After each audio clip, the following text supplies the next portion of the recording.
Right, so a warm welcome to you. Yes, I've brought you two questions. One of them is on governance, which is falling under electoral systems.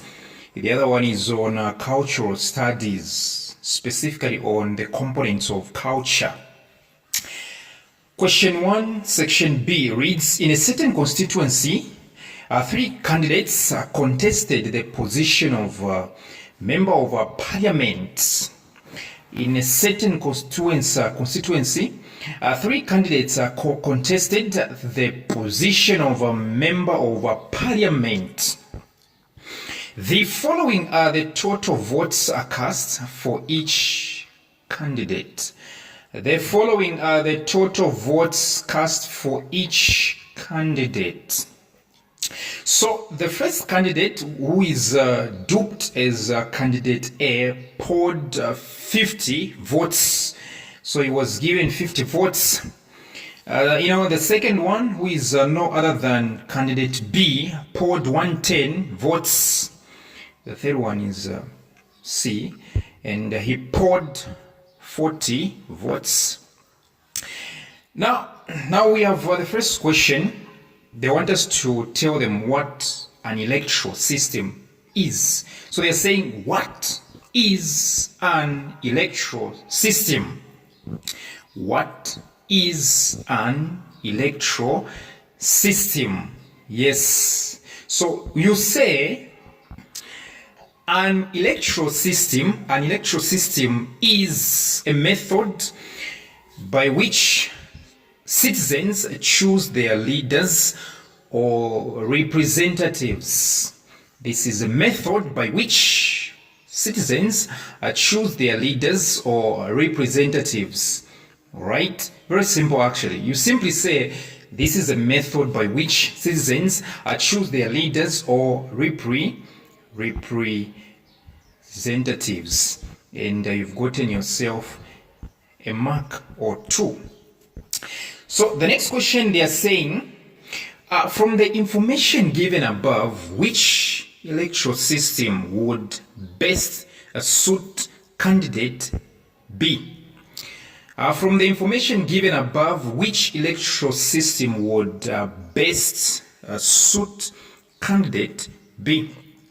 So let's take a look at candidate B. This person poured 110 votes. Now let's take a look at the total number of votes in this election. Let's count for A. He got 50. B, 110. C, 40. If you do your math very well, you're going to realize that the total number of votes cast in this election is 200. 200 electorates did their justice. All right, they cast their votes. So 200 votes, all right, were received in this election, or they were verified in this election. Now, if you check very well, candidate B poured 110. Have you realized that 110 is actually more than half of 200? Have you realized that 110 is actually 50% plus? Yes, it's 50% plus. This candidate has beaten his two friends, all right, getting half of the votes, right? Half of the votes, and he has even topped up 10 votes, 10 more. So this person has gotten what we call 50% plus 1. This is 50% plus 1. Right? So this person is very much the best, actually, the best electoral system for this person is what we call single majoritarian. Single member majoritarian system. Single member majoritarian system, SMMS. This one was introduced under the leadership of His Excellency Mr. Edgar Chagwa Lungu in 2016. A single member majoritarian system. This is the best electoral system. That is, this one has scored more than half, is 50% plus 1. Question C reads, if the rest of the candidates, which means A and C, if the rest of the candidates feel cheated, they feel cheated over the election results, where can they take their grievances for consideration? Which means, let's say A and C, these two electoral, candidates rather, okay? These two candidates feel cheated. They feel they were cheated, which means they feel there was some malpractice. Where exactly do you think they should take their grievances, their complaints for consideration? And of course, it's to the court, and the court is called High Court. Yes, the court called what? High Court. True that. Question D, the action taken by the candidates is referred to as what? The action taken by the candidates is referred to as what? Well, this one is called petition. Petition, P-E-T-I-T-I-O-N. They are petitioning. This is called petition. All right, electoral petition. Speaking of taking actions in this question, speaking of taking actions, why exactly can't you just take an action of coming from WhatsApp tuitions? Take an action. Why exactly wouldn't you just take an action coming to my WhatsApp tuitions?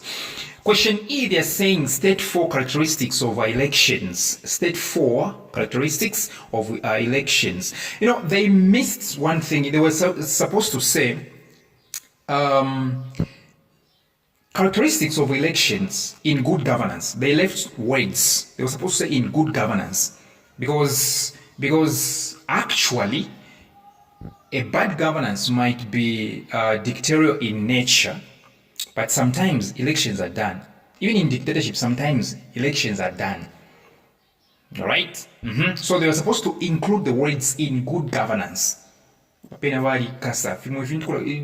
one. All right? They were supposed to say what? In good governance or bad governance. So in good governance, number one, elections are periodic. Right? Which means elections must be what? Must be held when they are due. All right? And elected officials must return to their electorates at some point to seek their mandate to continue in office. So the one characteristic is that elections are periodic. Right? There is a due. There is a due actually for each and every election.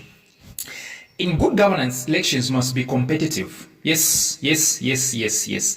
There must be a conducive political environment where all candidates can compete fairly and squarely.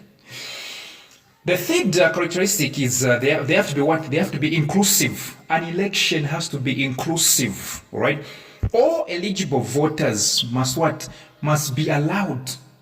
They should feel entitled to vote without any what? Discrimination. How exactly do you become eligible to vote? Well, just turn 18 years, man. Get your NRC. I mean, NRC can get it at 16. Get your NRC. Turn 18. Get your voter's card. And check yourself if you are a Zambian. If you're a Zambian, welcome to the board. The fourth one is decisive. Elections have to be decisive, for crying out loud. They have to be what? Decisive.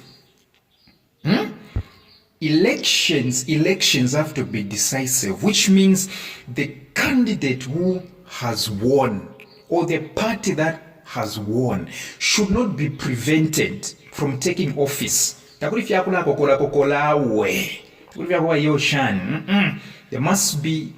must be decisive. Yes, so let me take you to the next question, which is very much on cultural studies. Now, when we are talking about culture, we don't forget the 8 components of culture. We don't forget about them actually. Number one, the 8 components. Number one is language. Number 2, religion. Number 3, values and attitudes. Number 4, we talk about education. Number 5, social organizations. Number 6, technology and material culture. True that. Number 7, the component, the 7th component is called aesthetics. And the last one is no other than law and politics. So these are the 8 components that you shouldn't forget when you are studying cultural studies. Question 2 reads, study the diagram below representing the components of culture. And so we have religion, values and attitudes, aesthetics, law and politics, technology and material culture, not forgetting social organizations. And we realize that the first spot and the second one are very much empty. We have to fill in. They are even labeled Roman numeral 1, Roman numeral 2. Question A reads, fill in the missing components, as in 1 and 2, Roman numeral 1 and 2. What you need to do here, you just have to check, all right? You just have to check the components which are missing, the components which are missing here. You just have to check through that. Actually, I don't seem to see the word language here. I don't see the word education. All right? I do not see the word language. I neither see the word education. So these are the ones. So fill in. 1, language. 2, education. Question B, the last one, and thank you very much for lasting, up to this, question. It's not easy. Explain briefly what you can do to preserve, which means to keep something for many generations that are coming, to preserve the indigenous culture of Zambia. How exactly do you preserve the local culture of Zambia, the indigenous? How exactly do you protect your own culture, your local culture? How exactly do you do that? How exactly do you protect? There's so many ways of protecting your local culture, your indigenous culture, right? Number 1, try to encourage people, right, about traditional ceremonies. Right? Remind people, teach people about the importance of traditional ceremonies. Number 2, encourage people to be wearing traditional attire, such as ifimishishi, ifitenge. Try to educate people to be wearing, right? Okay, traditional attire. Feel like the way lazy people do. I like that actually. A lazy person will not even mind. The entire gadia, the entire attire. Okay? This person is teaching us, is encouraging us to be wearing what? Traditional attire, that we shouldn't run away from what belongs to us, right? Again, if you want to do that, write folk laws, plays, stories and poems. All right, write something about the culture, the indigenous culture. Okay, publish a book.